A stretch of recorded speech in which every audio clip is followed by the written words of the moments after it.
Hotep, Dr. Ali Muhammad, coming at you live, Aboriginal Radio. Our first night. Definitely ready to get it in tonight on a hot topic. Want the listening audience to know that we are here to share information, to be respectful of one another. This show is actually held for the purpose of communicating the national and international agenda of the International Indigenous Society. And that particular society, well known by some, not known by others, is Aboriginal Union of Aboriginal Moors in North America, who understand and know that it's time for us to really focus our attention on solutions for ourselves and our people. So we're definitely going to be talking about those solutions tonight. Tonight's show is dedicated, focusing on Aboriginal history in North America, something that we have not known or have not known enough of. And we're going to be giving a lot of sources out, a lot of study material, and it's all under the guise of us understanding our picture in this whole global apparatus that we are operating in. We've been taught a lot of things that are erroneous. We've been told places we're from, beings we're from, by white folk. And unfortunately, a lot of our scholars have not taken the stance to actually challenge some of the information that we have all learned in this colonized system. So we're going to be going in on this information. And I realize it's controversial, but can't create change without controversy. We definitely need the controversy in an intelligent way. So we're going to lay down some rules first. I see a lot of people got their hands up and people ready to jump on already. Here are the rules. We respect one another. We love one another as a people. This show is about edification. We are not going to hate on anybody. We will deal with facts. And the facts are that we need to look at our situation in a very meticulous fashion, in a dialogue fashion where we don't shut down anybody's particular perspective. We want to hear what you got to say. You're going to challenge what we say tonight, but that's good, because if I say something incorrect or any of the other hosts that might step up tonight say something incorrect, it's your job to challenge it. It's your job to give a view based on some facts that you can present for our further edification. Our mantra inside of the International Society of Indigenous Sovereigns is similar to what Mr. Garvey gave us when he told us one God, one aim, and one destiny. But we understand that we need one nationality, one aim, and one destiny, and we're moving towards that so that we can understand our position globally, properly, and then move forward. So we're going to jump into some of the information. The subject tonight that we're going to discuss is the Aboriginal American origin of civilization. We talk about civilization all the time, and we got a lot of books, and we watch Discovery Channel, and we got all kinds of information. But how much do we actually plumb through in order to arrive at some facts? All right? So what we want to do tonight is arrive at some facts, not based on speculation, but based on proper meditation on the information. And we realize that, a lot of people might not know the information that we know, or they have never heard of it. But we're definitely going to go in on this information because it's much needed, and definitely need to begin to study so we can try to figure out if the information that we have been given is correct or not. All right. So let's start it off. What are the topics that we're supposed to cover tonight? I'm going to hit these phone lines early just to say peace to some people, but this is what we're going to go over. We've been conventionally taught that, first of all, white folks have the right, after colonizing the world, to tell the world its history. Any fool with any sense knows that if a group of people who are the minority conquer the majority of the people who are indigenous peoples all across the world, they are not going to tell the truth about their particular histories. They may mix truth with falsehood and tell some truth and, repeat what your ancestors had already wrote down, but it is a political agenda for them to hide the most sacred information that will open your eyes. So with that in mind, we need to understand that we need specialization in certain fields of science, or at least diligent study in those fields, in order to arrive at conclusive facts and perspectives on those particular histories. So, we're going to cover a lot of things that are considered orthodox and break up the orthodox. I also like to say that the show will be ran in 4 segments. First week we'll cover heritage and cosmology. The second week, law and economics. The third week we'll cover our political paradigms that we're engaging nationally and internationally. And the fourth week of every month will be dedicated to health. And if we have a fifth week, we'll have special guests on those fifth and sometimes fourth weeks.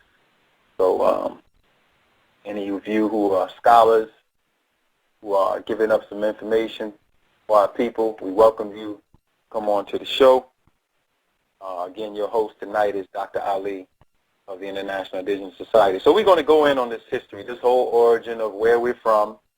A lot of us believe that, Lucy in Africa and Adobe Gorge is our ancestors, and we, throwing up our BG and all this, which is good, but it's not good when, we don't have a good way of interpreting the information. So where did humanity originate? We can only go by the facts that are presented to us.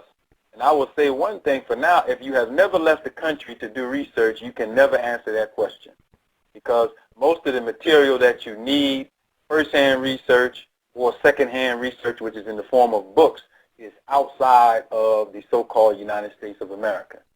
So those who don't travel, you got a problem, because you can't get literature, because most literature, or the literature that I'm talking about, you can't even get in the United States of America.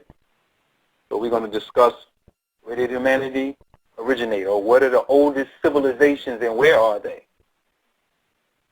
Where are the oldest writings at, the oldest glyph writings, the oldest calendars, right? The oldest pyramids, where are they? The oldest governmental structures, where are they? And what kind of evidence or information will we bring up? Like I said, we're going to give a lot of sources. Now, our preliminary hypothesis is that all of the above originated right here on the landmass that we call America, which is broken up into North, South, and Central America. And that will not be taken well by anybody who is in orthodox science. It won't be taken well by a so-called Afrocentric community and the scholars within that particular community. It might not be taken well by anybody, but that's all right. Truth stands as truth. It doesn't need your agreement. All right, so we're going to look at this information and peruse through it, and we're going to make it very practical, because the practical reality that I'm going to prove in doing these sessions on this particular history is to prove that the so-called African American is of a lineage of people that are the oldest people on the planet. And it was through the conquering of this particular lineage of people that this minority that we call the white race was able to conquer the rest of the globe. We gave the rest of the globe civilization. We gave them mathematics. We gave them engineering. We gave them the ability to learn how to communicate in writing. We gave them the world's first civilizations. And the world's oldest civilizations originate in America, and they are what we would conventionally use phonetically as a word called or use Moorish civilizations. All right? And we found the civilizations in various parts of the planet. And we've been off of this planet. And a lot of the evidence is coming out that is very mathematical, not some new age speculation. I'm not talking about that kind of information. David Icke and all these other guys. I'm talking about serious math and serious science. And we need our brothers and sisters who are in these technical fields to begin to get a hold of some of this ancient information and the new education that we have to offer in ISIS, so you can make sense out of what you're doing, because everything that you're doing should be for your own birthrights and your own nationality. None of it should be for the suppression of information that continues to go on. So we're going to start off with some books. So let's jump into the information, some books that you need that we can give to you, some books that are outside of the United States of America that you can't get. The first one is a book by a man named Javier Cabrera Darquea. This book is called The Message of the Engraved Stones of Ica in Peru. Now, this book you can't buy in the United States of America. You have to either go to Peru or go to their museum in Peru, in Ica, Peru, to get this particular book. And this particular book you won't find online anywhere except for a few websites that have some pictures and depictions of what he has in the book. Now, why the book is important is because this is one of the books that I'm going to use tonight, and the actual materials from the museum to show the antiquity of the age of the people that we call Amaru, all right, who are the oldest tribe in the Americas, whose descendants are the so-called Olmec and the so-called Maya, who became the so-called Cherokee, Choctaw, Lenape, on down the line, who are misnomered as African Americans, Negroes, black folk, all of those other terms that don't denote or tell them who they are. They might tell you who they are phenotypically, which is great. Okay, you black folk in North America. And if you check the records, the so-called Negros are the old, or the Indios are the oldest people. And they are actually discussing us when we're discussing these terms, but we have not known a lot of our history. Most of the time we want to study history of black folk in America, we jump right across the Atlantic Ocean and land in Africa and start trying to learn about ourselves. When in fact, Egypt only has 88 pyramids. There are more pyramids in one Mayan site in the Yucatan than there are in all of Egypt. All right? We have thousands of pyramid sites and mound sites. In fact, the most sites for pyramids and mounds in the world are in Central and North America. And they are anywhere on the planet. But you want to get in a plane and jump over to China and Middle East and, all these other places to search for your history when it's right around the corner. All right, so we have to understand where we are, and we don't understand where we are, so we got to get it. So this book right here that I'm going to use later is going to show and break up this whole 250,000, 200,000 year myth about how humanity originated in Africa and walked out of Africa into all the other continents. That is the biggest hoax that has ever been played on history. In fact, during the time that they alleged this particular thing that's going on in Africa, we had people in this part of the planet who not only were building pyramids and had civilizations, but were leaving records intentionally for us to have knowledge of who they were. All right? And I'm talking real ancient history. We're going to break down how archaeologists break down history in their orthodox style to show how old this information is. Another book, Forbidden Archaeology. Now, you can get this book in the United States of America.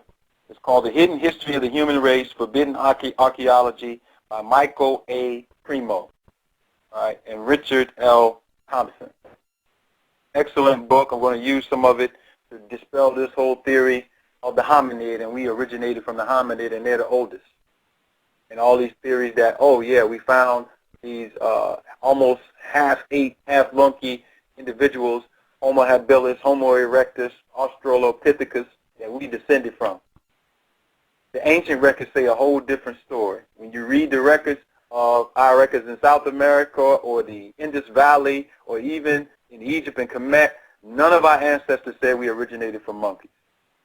So all of our great scholars, they're great, but a scholar like Sheikh Anta Diop, Dr. Ben, Ivan Van Sertima, they gave us a wealth of information, and we are proud of them for what they did, and we honor them as deified ancestors. However, we have to be have the scrutiny to dispel the parts that don't go along with our Aboriginal records, and that part does not go along. In fact, our people wrote about these particular creatures that as if they lived during the same time that these creatures lived, and they talked about how they got like that. So now we are trusting these foreign archaeologists to tell us about our history because we're illiterate and we can't read our languages or interpret our languages.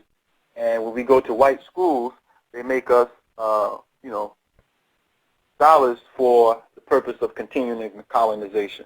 All right, so that's important that we get that book.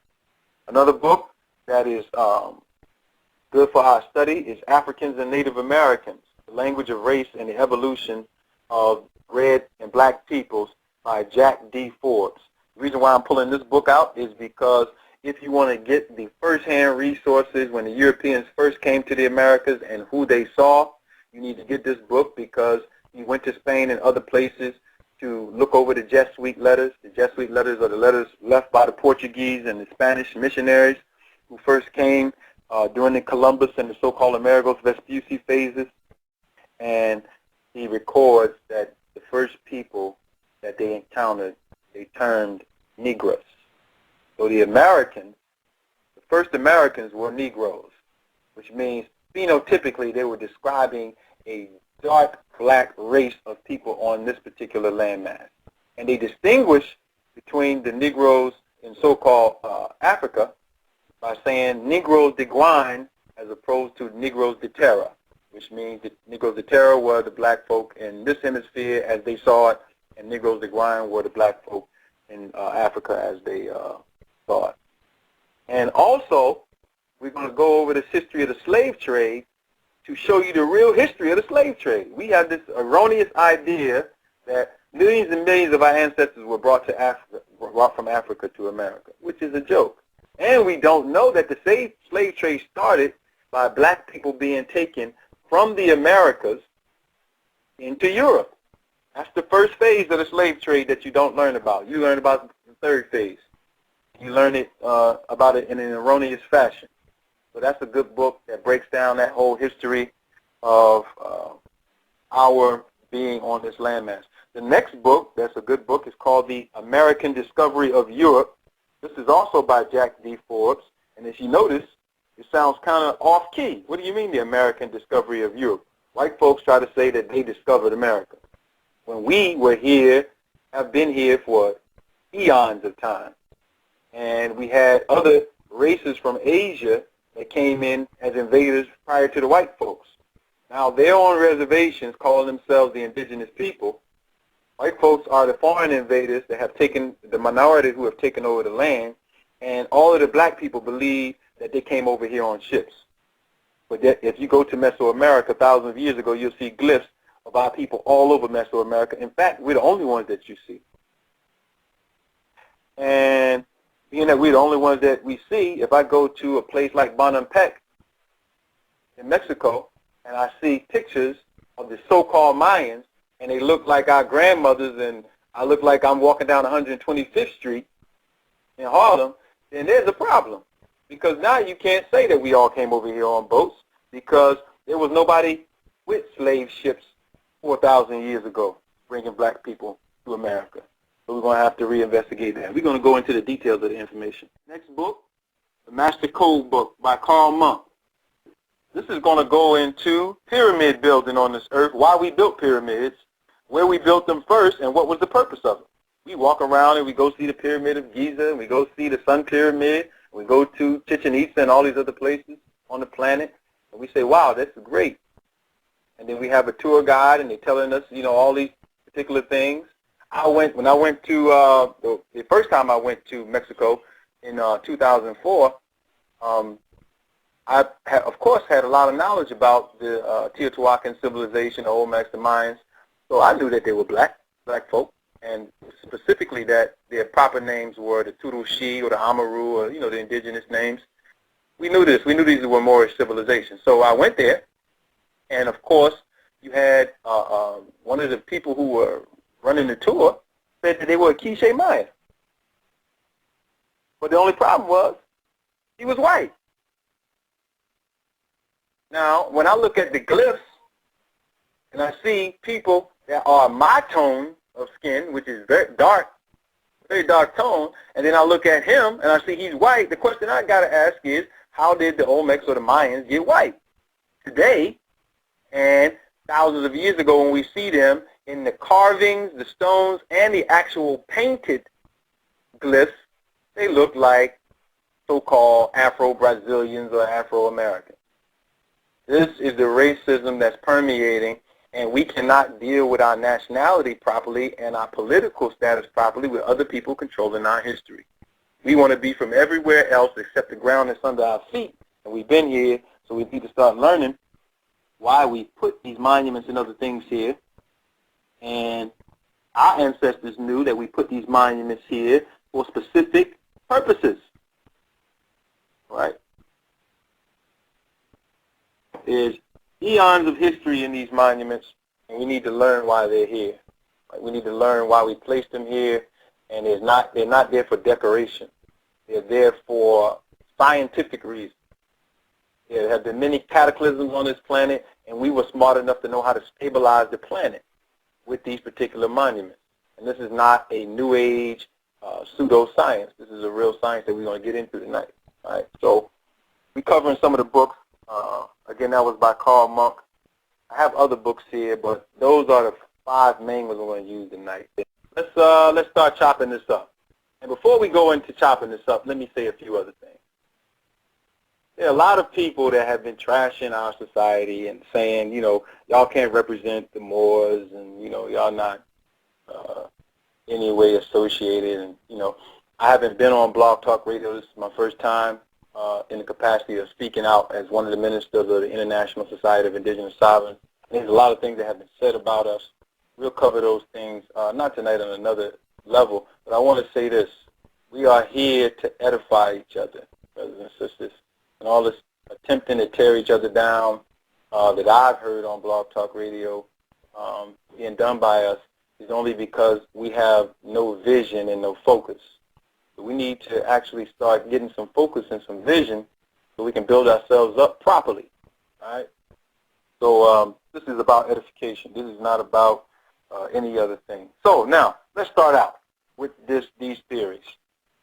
Now, the first area I'm going to start out with is some research that you can go further to verify some of the things that I'm going to say.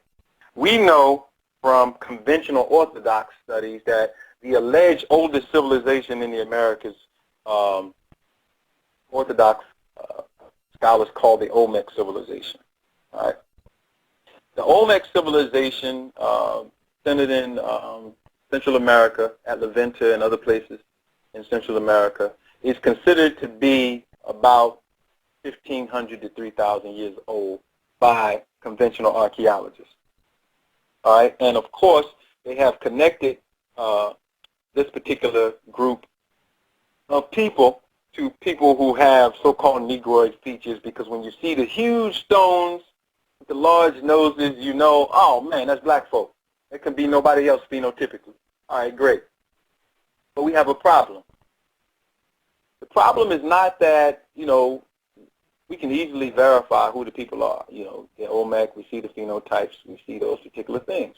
Problem is when there's an opportunity to dig further and to find out information about the particular civilization, there is a tendency amongst so-called African American scholars to try to make everybody from Africa, based on the Louis Leakey theory and the whole orthodox white Eurocentric theory that we all evolved from apes.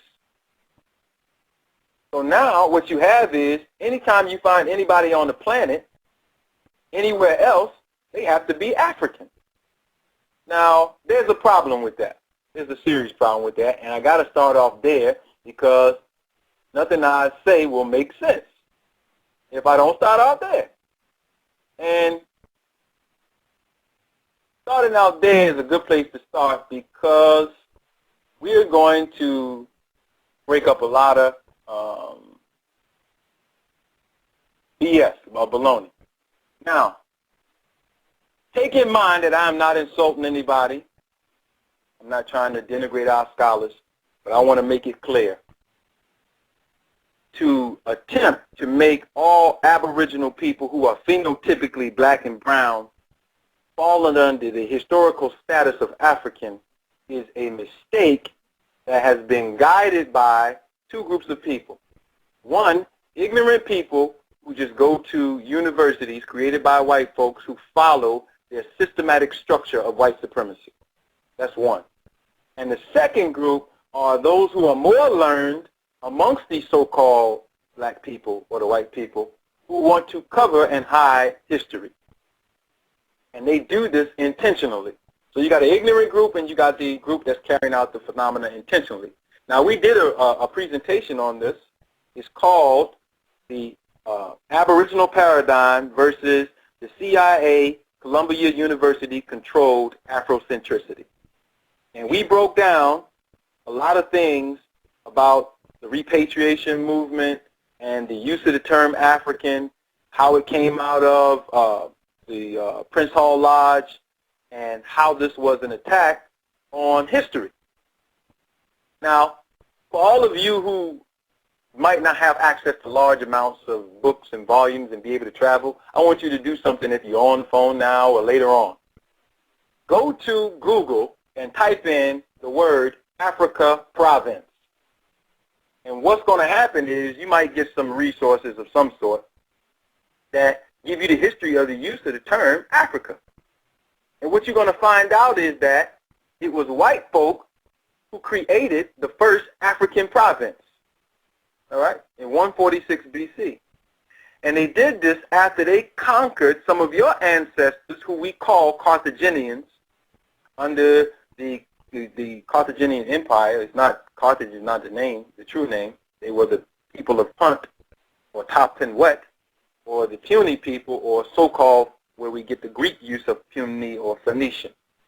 These were Moors. These were Aboriginals. But in 146 BC, the Romans conquered a small province and named it African Proconsularis. And after naming Africa Proconsularis, these white Romans colonized that particular area and became the first Africans. Now that might sound crazy to you, but it's historically a fact that the first Africans were white, and white folks, white Romans, made up that particular name. The Aboriginal and indigenous peoples of that particular landmass never called themselves Africans, so to call yourself African today is a term that denotes that you are colonized and do not know your history. Now, you might not be able to stomach that, but it is a fact. All right, so we need to check this information out for ourselves. And we will find that the first coins were African coins with white faces on them. You'll find emperors like Emperor Hadrian and others who were white Romans who were considered Africans. Now we have 54, 55 countries on that particular continent, all with pretty much so-called phenotypically black leaders. And they are all controlled by white people, financially, etc. A lot of us over here, we cry about, well, we need land. You can't be sovereign without land. You can't go to Africa and say our people don't got no land. They got more land than you can think of. But it goes to show you can have all the land that you want. If you don't have your mind, you are still a slave. If you don't have your mind, you are still a slave. And we have 55 nations walking around calling themselves after a colonized term given to them by ancient Romans till this day. That is suicide, genocide, and menticide. All right, so we have to check that. If we are going to be a free people, how are we going to be free if we name ourselves after our enemies? Now, it was Andre 3000 who made the song, when he was dealing with the oxymoron. On the obverse of that, we reject the term American. All right? Under the guise that Amerigo Vespucci named the continent that particular name. That is another false or frivolous story. I will give you sources because I don't like to play. John Boyd Thatcher wrote a 6,000-page analysis of Columbus's journeys to the so-called New World and Amerigo Vespucci's journeys to the New World. John Boyd Thatcher, early 1900s. And he translated the letters of the alleged Amerigo Vespucci. And what we find out in those letters, in those original Latin letters, that the man's name was not Amerigo Vespucci. His name was Albericus Vespucci. That is Albericus.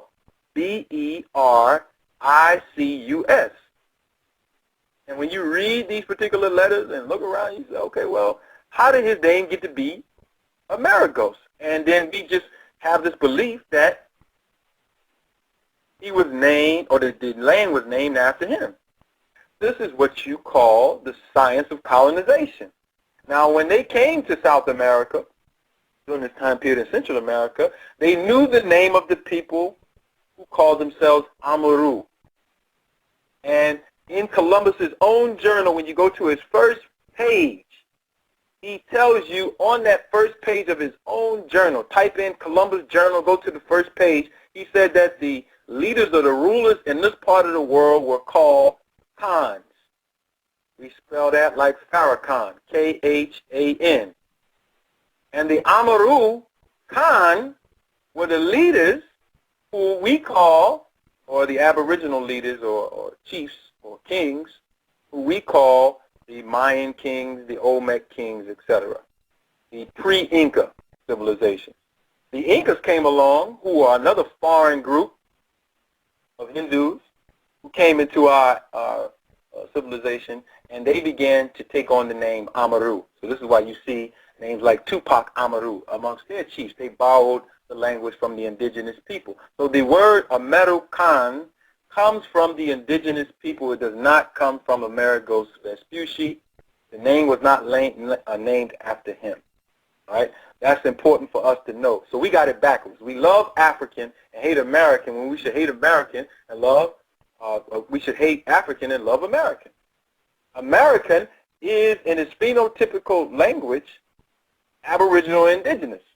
And when you see that term Amaru, Amaru is where we get that phonetic more from, M-R, when you take the vowels out.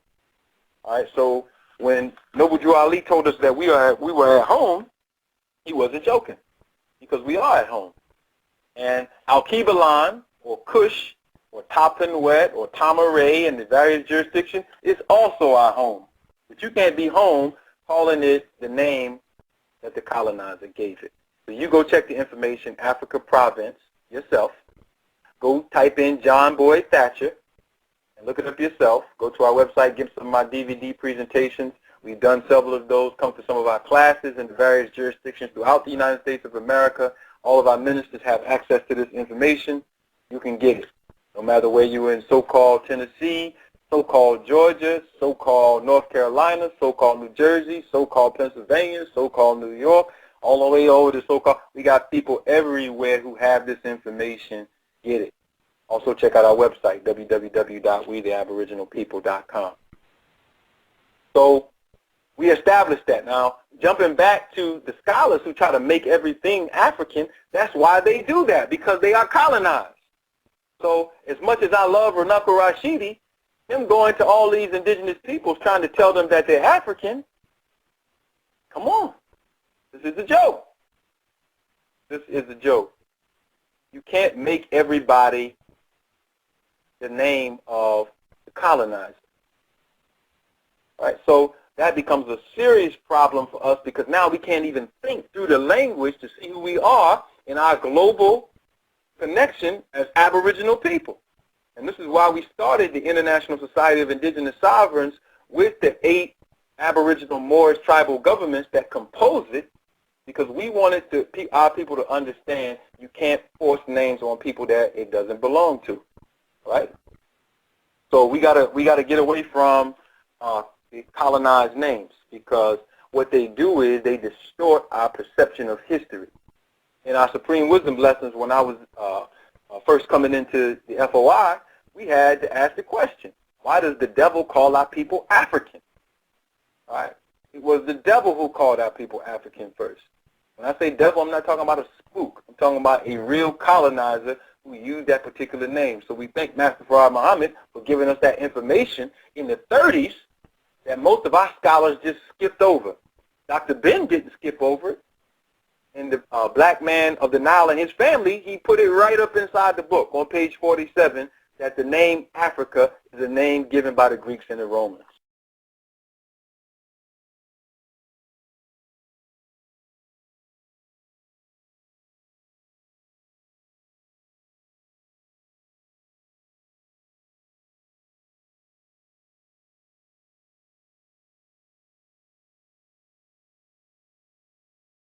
We skip over that, and we love other parts of his teaching, but we want to deal with that side because that side takes us into our political reality, and we can't walk around with the names of other people when we should be carrying our indigenous and Aboriginal names. All right, so with that being said, you can't make the Olmec African because there was no such thing as an African when the Olmec existed. In fact, there was no such thing as an Olmec.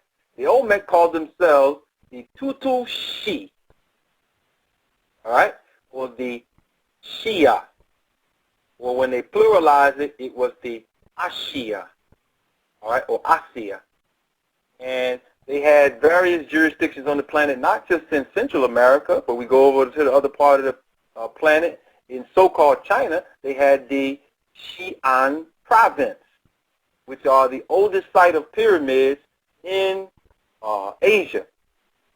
And when we say Ashian or Ashia, we are saying Asia. All right?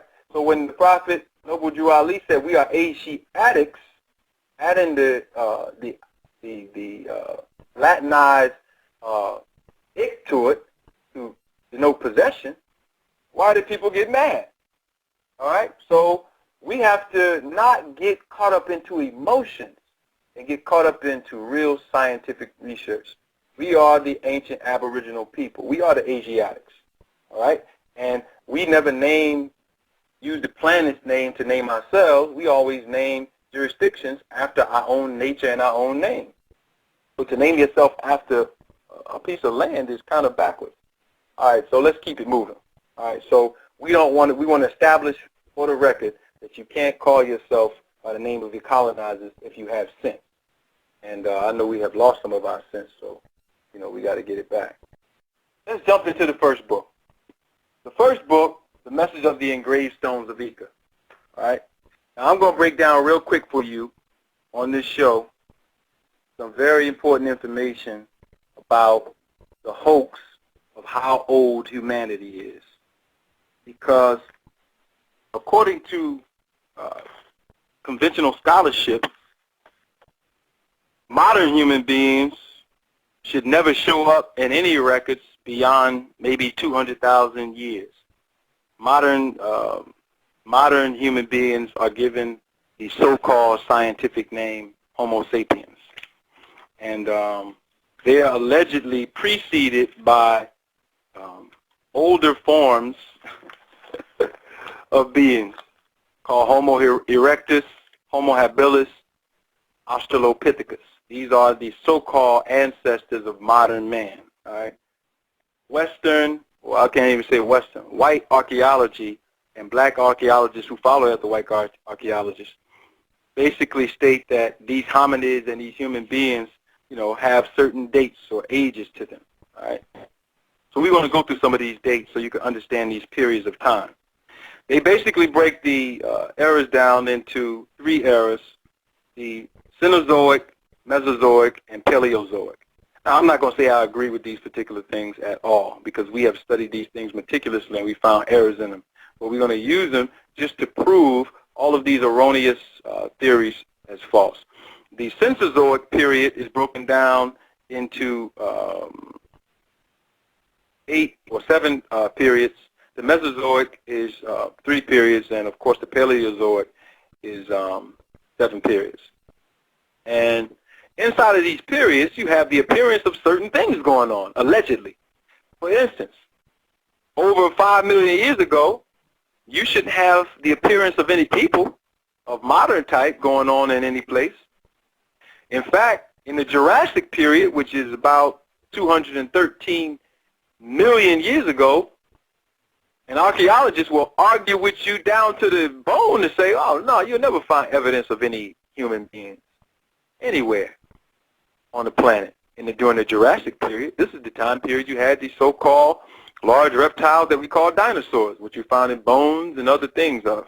But we want to show you, from the message of the engraved stones of Ica, depictions of people interacting with these Jurassic period animals. This is why you need to get this particular book.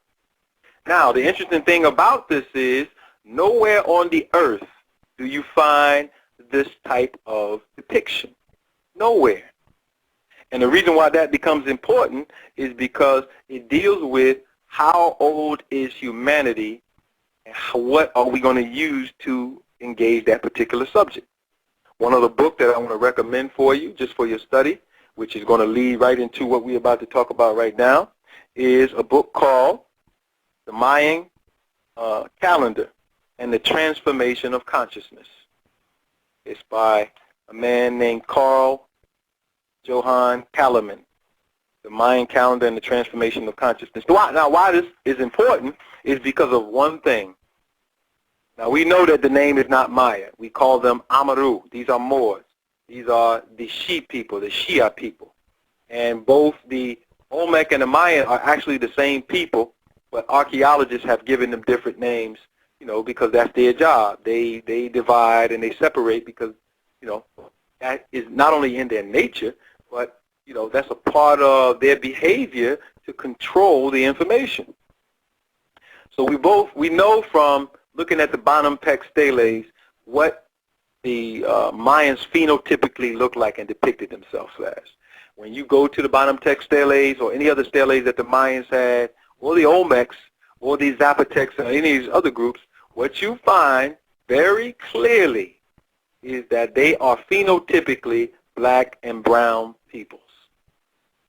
They painted those murals thousands and thousands and thousands of years ago, and they're still there for us today for those who travel to go and see them. You can go, if you can't travel, go right to your computer, type in Bonham-Peck, B-O-N-A-M-P-E-K, steles, Mayans, and you will get some of the pictures that are available online. We placed a lot of those online from being down there and researching.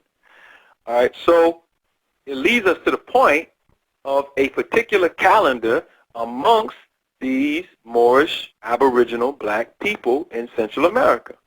And this particular calendar is found in the Yucatan at a place called Coba. And archaeologists will call the monuments Coba steles. That's S-T-E-L-A-E. And when you go to Stele 5, which is actually a totem, the Mayan have a particular calendar that's broken down, that's synchronized with time, days, periods to calculate years, and periods to calculate larger groups of years. The calendar is broken down into days, which are called kins. All right, our ancestors broke this calendar down. Yunos, which is a 20-day period. 18 Yunos equal 360 days, plus a period that we call the Wayeb, which is a 5-day period, which equals a year, which is called a tune. And when you take 20 tunes, you get a katun, 20, which is 20 years, a approximately 7,200 days, which is about 100 days less than that period, a 20-year period. And 20 katuns equals almost a 400-year period, which we call a bakhtun. And 13 of those equal 13 bakthuns where the cycle recycles itself. All right, so we got a 400-year cycle.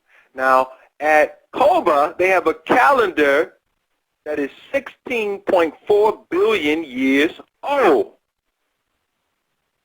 Now, we have to scratch our head and ask ourselves a question. White folks tell us that the planet is only 4.5 billion years old. Who on earth would have a calendar 16.4 billion years old? In fact, it's the oldest calendar in the world, right here in the Americas, from black folks that we are descended from, that we know nothing about. 16.4 billion years of history etched into a totem to leave for you and me so we'll know who we are. And we are amazed and jumping around thinking we're from some monkeys that are 2 million or 3 million years old. This is the insanity that goes on. Because they're not going to tell you that the Maya are phenotypically black, and they're definitely not going to conventionally tell you that they're connected to the Aboriginal tribes of North America who are also phenotypically black, the Cherokee, the Choctaw, the Lenape, etc. And that they align their monuments to each other's monuments, meaning that they knew about each other. Therefore, we're dealing with one lineage of people who had a particular type of culture, a science and a math that was preserved amongst them. So when we look and say, who has the oldest calendar on the earth, the question is definitively answered by saying so-called black folk in the Americas have the oldest calendars on the planet. There are no calendars in Europe that are older, there are no calendars in Asia that are older, and there are definitely no calendars in Africa that are older.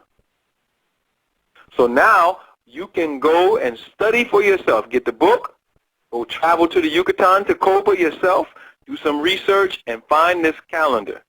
And you will see the oldest calendar on the planet. It's called the Long Count Calendar.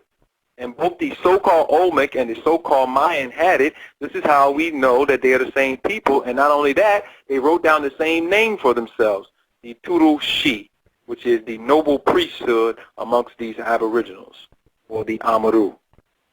All right? Or the Amaru Muru. These were the words that they gave themselves. All right? So they left that calendar for us.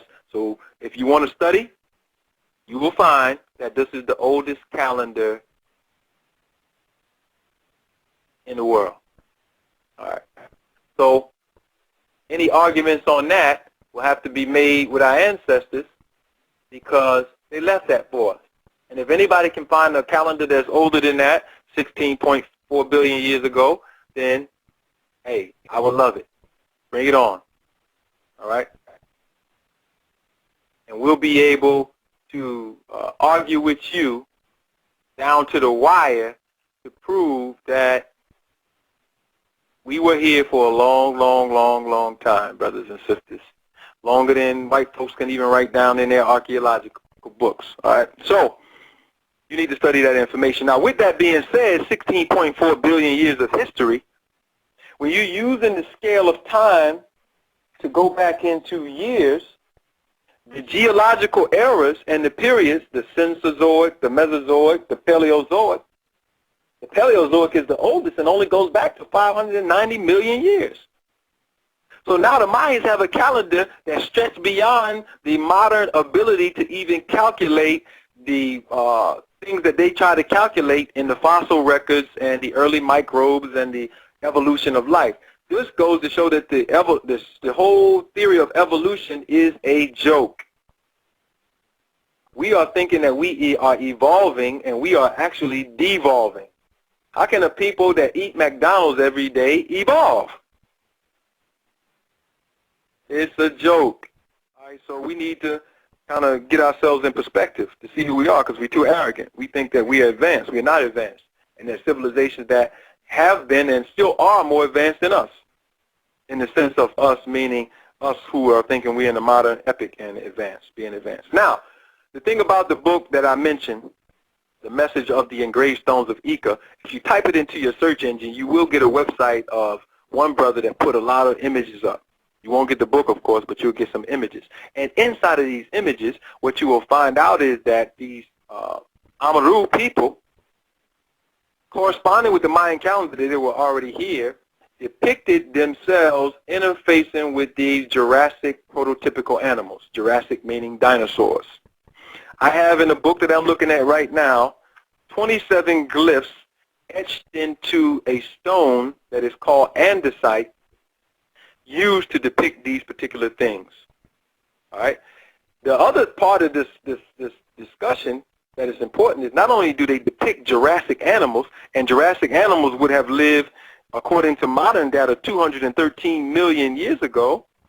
They're the only ones on the planet that depict these particular things in carvings and etched glyph work that is not Paleolithic in the sense of made by people who are not necessarily at the level of intelligence that we are. No, these are glyphs that are very clear, that you can see, and they are beautiful pieces of artwork that, according to modern standards, would be 213 million years old. Find me somebody on the earth that has that. You won't find it. Not only that, you say, well, maybe they're false. Maybe the stones and the etchings are false that are in this particular book that I'm mentioning, The Message of the Engraved Stones of Ica. Well, that was purported. So the author, who actually was a part of the discovery of the stones, and there are almost 20,000 of these stones that were found in Ica, Peru, sent them to be tested. All right? And when he sent them to be tested, the author, of course, here is Dr. Javier Cabrera Darquilla. He took 33 of the stones, and he took them. He had a friend that was called Louis Hachal of the Mauricio Hachal Mining Company based in Lima, Peru. So he sent them to the laboratory to get them to be tested, and they were tested by a geologist by the name of Eric Wolf. And he basically made a statement that's a part of this book. I want to read it. He basically said, this is unquestionably natural stone shaped by fluvial transport. Petrologically, I would classify them as andesites. Andesites are rocks whose components have been subjected mechanically to great pressure, which causes chemical changes to take place. In this case, the effects of the intense sterification are obvious. This process has increased the compactness and specific weight. And he confirms that he would send them to the University of Bonn in West Germany. And he basically states that the rocks are from the Mesozoic era, which would align with the third era or the second era of the Mesozoic era, the Jurassic era, 213 million years ago. All right, so now we have the rocks being tested. Now, andesite is a stone that develops from volcanic rock. And on the scale, on the mole scale, which is a scale that's used to test the hardness of rocks, the rocks come up harder than granite, which means that in order to make the carvings into the stones and the etchings, which are actually pieces of art, artwork that are very detailed and actually very beautiful in the way that they look. They're not, caveman type of carvings. They're very artistic. The archaeological report says that the people would have to have carbon steel, diamond cutting materials, or possibly even lasers. Now, who do you know 213 million years ago, when there was supposed to be no human beings, could be using that type of technology? So right here in the Americas, you had that going on.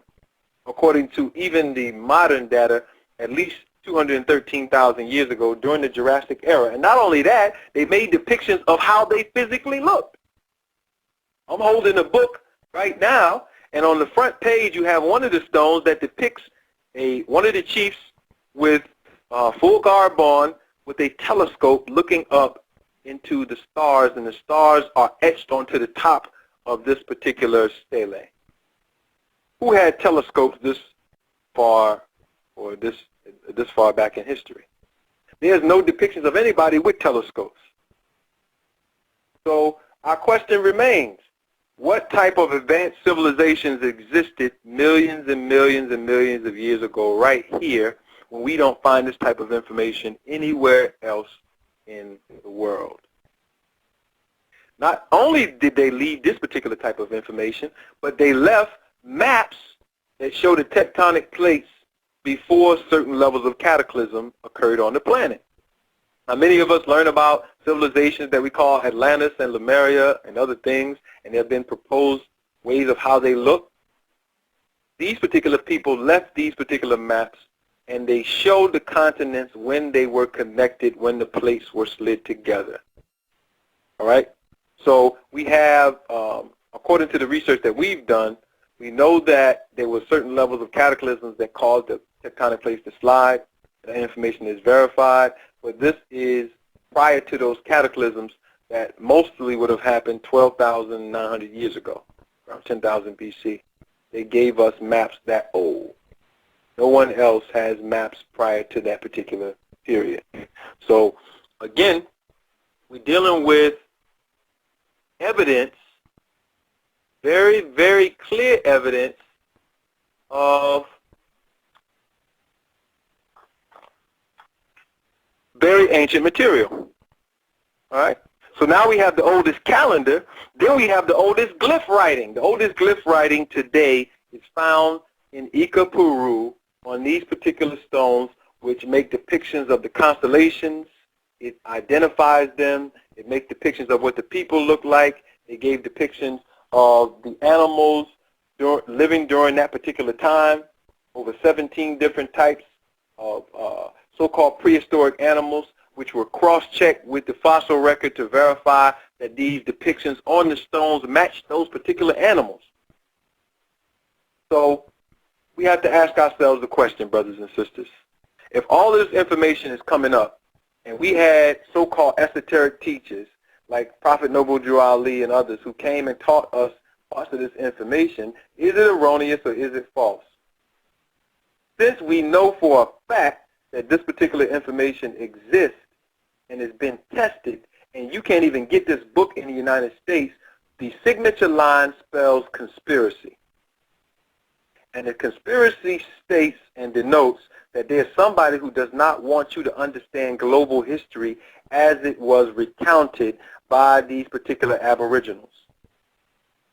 And it's not by coincidence that our ancestors were able to further calculate using their calendric systems and having the knowledge of earth sciences and having other levels of knowledge that are far more advanced than we could ever imagine. Is not by coincidence they were able to predict the rise and fall of the very civilization that we are a part of into a calendar that we call the Mayan calendar, which is really a Moorish calendar, or a calendar of the Amaru, or the Ashia, the Asiatics.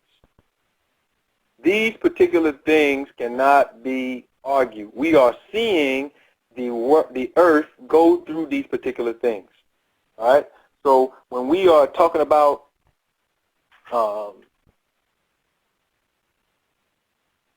verifying this information, we have it. The next level of verification that I want to go to are the actual cities that were found. I'm going to give you some more books. In the late 1800s and the early 1900s, I see somebody's hand up. I'm going to come to you in a minute. I want to just get this last a little bit of archaeology information, then we can kind of get into some other information.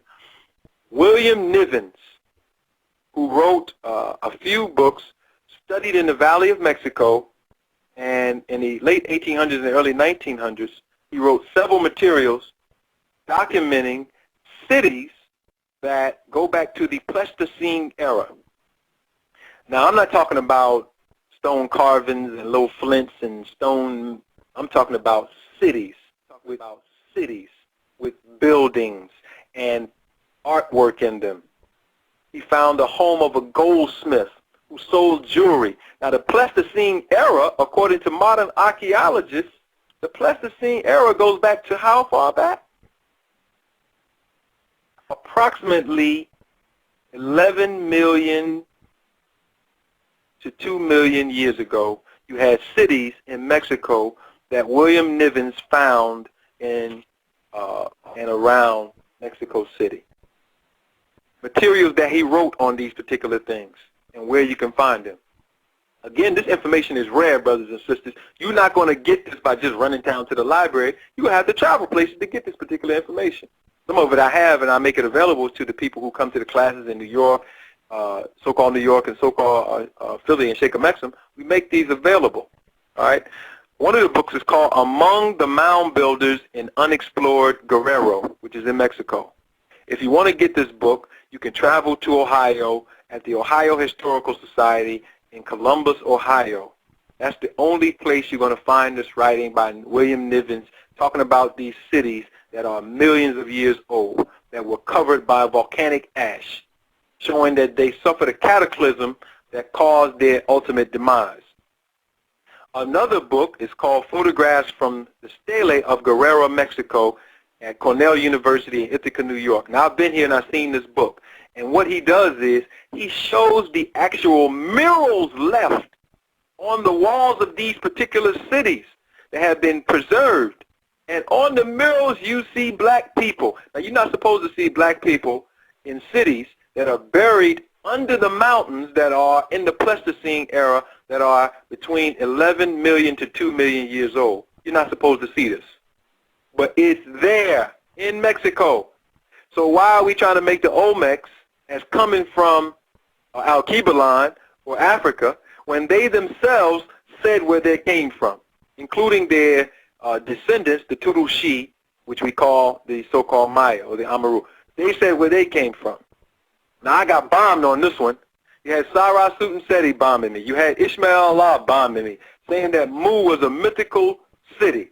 When I have been to Mesoamerica and read the glyphs myself at the pyramid of Zaki Calco and other pyramids, where these particular people said that their descendants were from a landmass to the west of them that they call Mu. It's in the glyphs, been interpreted and translated several times by several different scholars.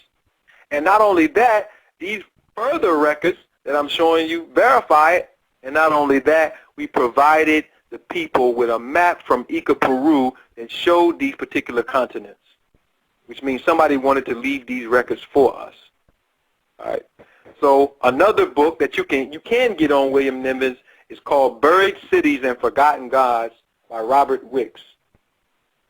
And in this particular book, he goes through and breaks down his dig that he did in the Valley of Mexico, and he found 3 levels of cities, one in the Pleistocene area and one in the Tertiary era. Now, the rabbit hole gets deeper, because when you calculate how old the Tertiary era is, you have a problem. The Tertiary era goes back 63 million years according to modern archaeology. Now, this man, William Nivens, was considered one of the most renowned archaeologists of his time. And there's people like James Churchward and other New Agers who wrote books off of his information.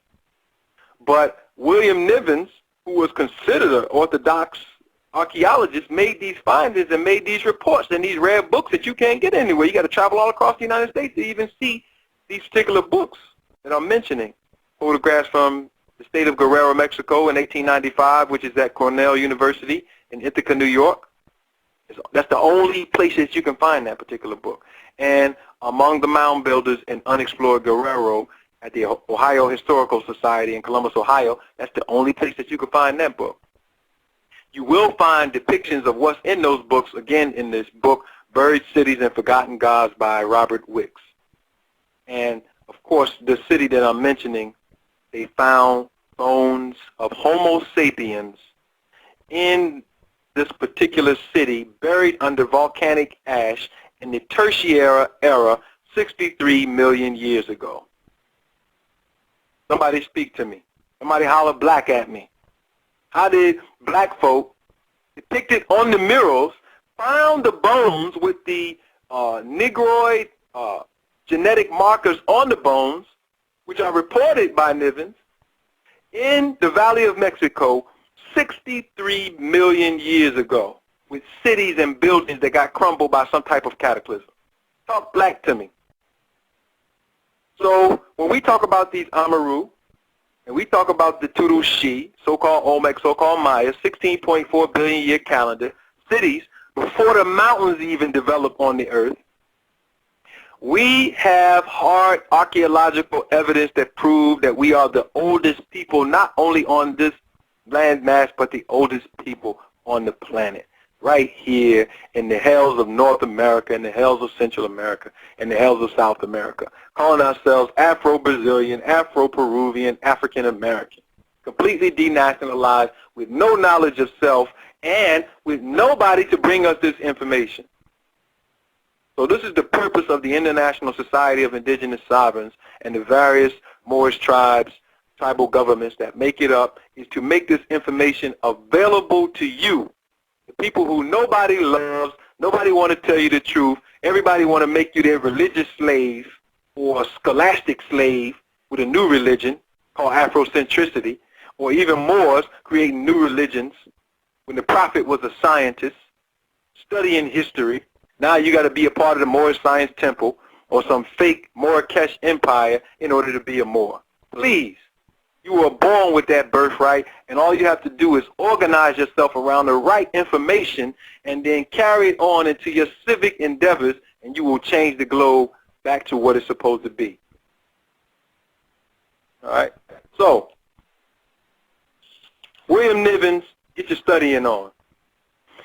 Going further, before I answer this call that's coming up, I want to talk about the radiocarbon dating, the dendrochronology, thermoluminescence dating, other types of dating, pneumonistics, potassium argon dating. These are all so-called dating measures that white folks use to date things. Now I'm going to give you an idea of how erroneous these dating techniques are, and how if they don't know Aboriginal history, they can't date anything. When they want to test a monkey or a hominid like Lucy, Australopithecus afarensis, you get a certain type of testing done on that particular animal, right? And that particular type of testing is called potassium argon dating, which, for those who want to make it simple, and through my study of anatomy and my specialization in the human body, I'm able to make this very simple for you so that you don't need 1,000-page books to understand this information. Potassium is an element in your body. Every cell in your body needs potassium. All right, you get potassium from your sea vegetables and other things. In the cell, you have what's called the sodium-potassium pump. Potassium is very alkaline. And when you have large amounts of potassium in the cell, and you are kicking out the sodium, which is the waste, you keep the cell alkaline, which means it's healthy, it's strong. And then it has a proper charge on the membrane of the red blood cell or the skin cell or anything else. So high levels of potassium keep the field of energy around the cell healthy. Now, the potassium argon dating is a method to test how long it takes the mineral element potassium to decay into the mineral element argon. All right, which it takes, it would take a pretty long time to do that. All right, but keep this in mind. The earth and the cells of the body are the same. The earth and the cells of the body are the same. The earth has a magnetic field. The cells have a magnetic charge around their cellular membrane. So the principle of life is simple. The cells have mitochondria. They spin at a certain rate of speed. They create a field around the cell. It keeps the charge healthy. It stops aging. It stops decay, if you can keep it healthy. If you eat French fries every day, your potassium levels drop, your cells start decaying. And they start decaying into other mineral elements, what scientists would call beta decay. All right. The Earth is the same way.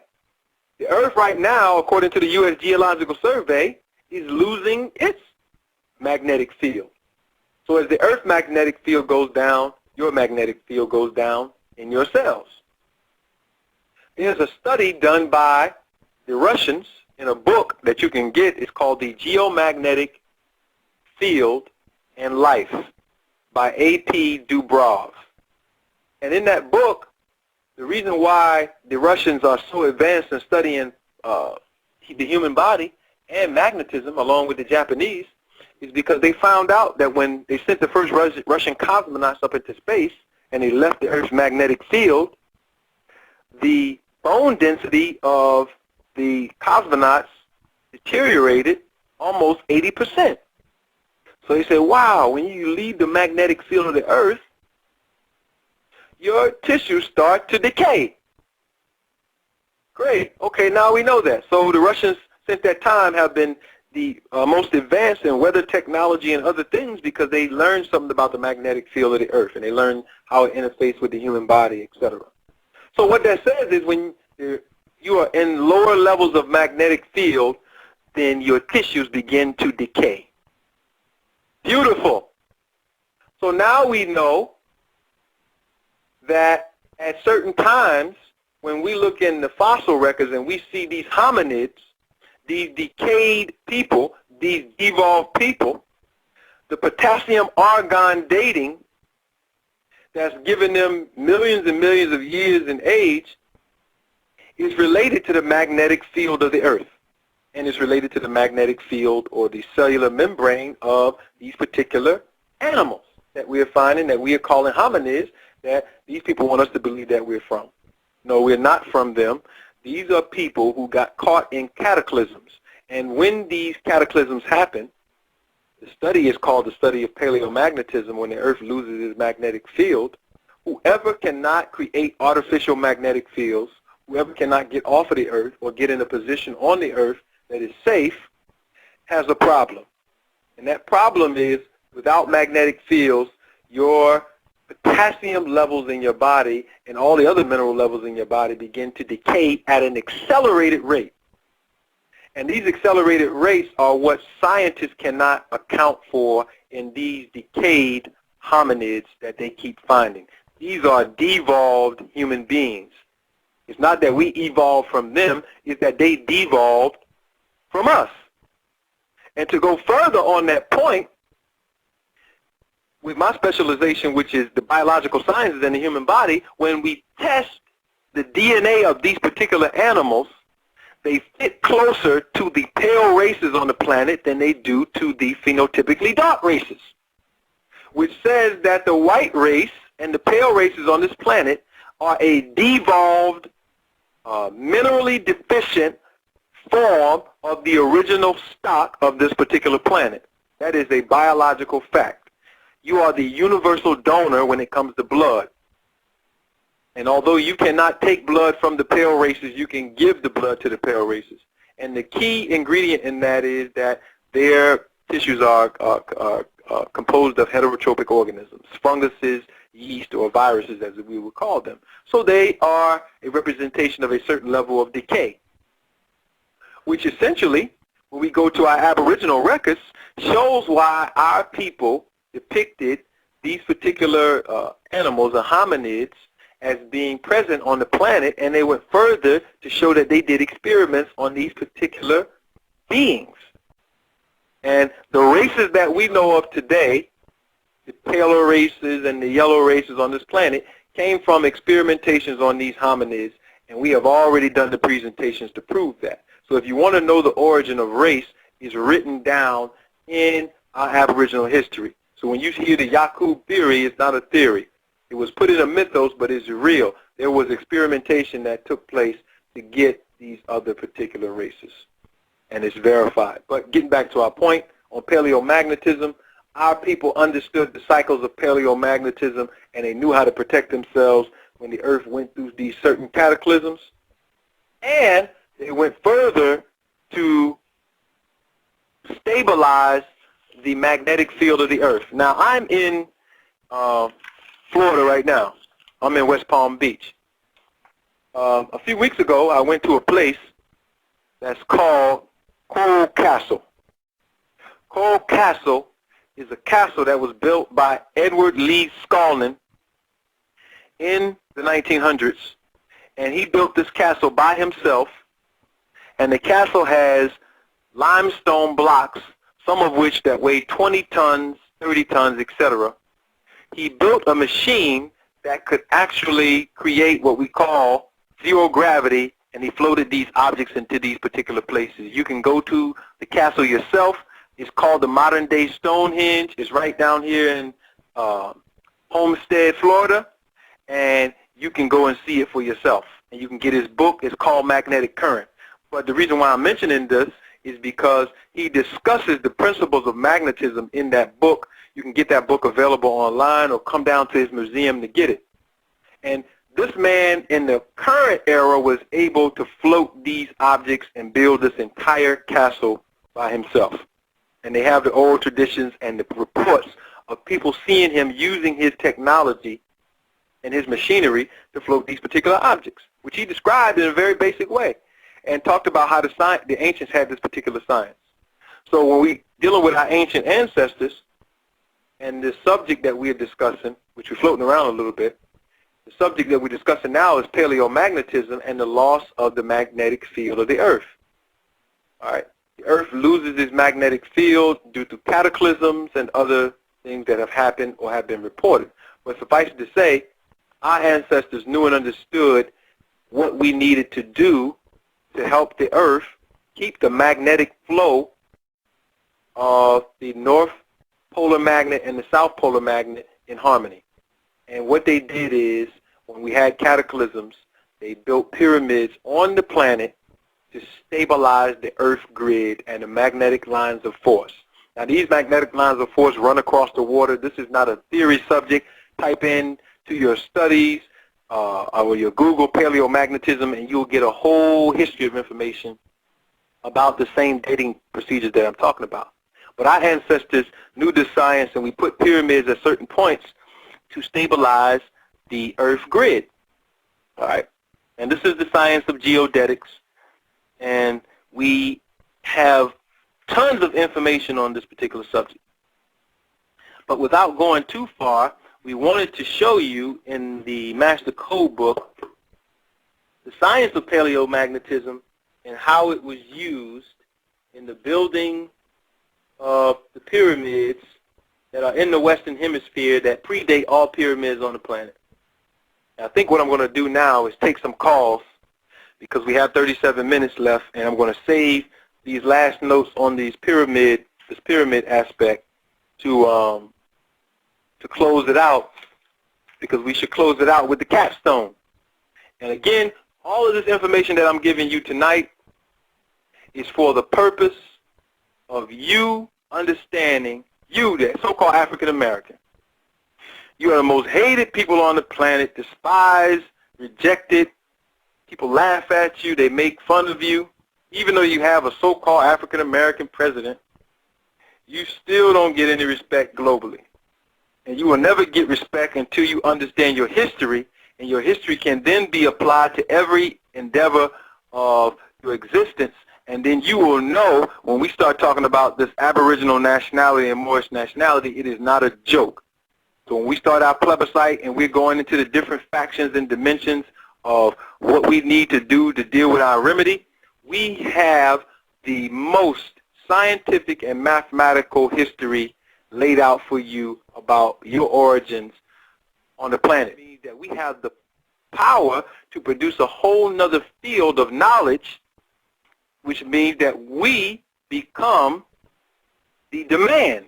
And all we have to have is a supply of information, literature, a whole educational paradigm to walk you into what it is that you need, which is you need your birthrights back. You need your nationality back.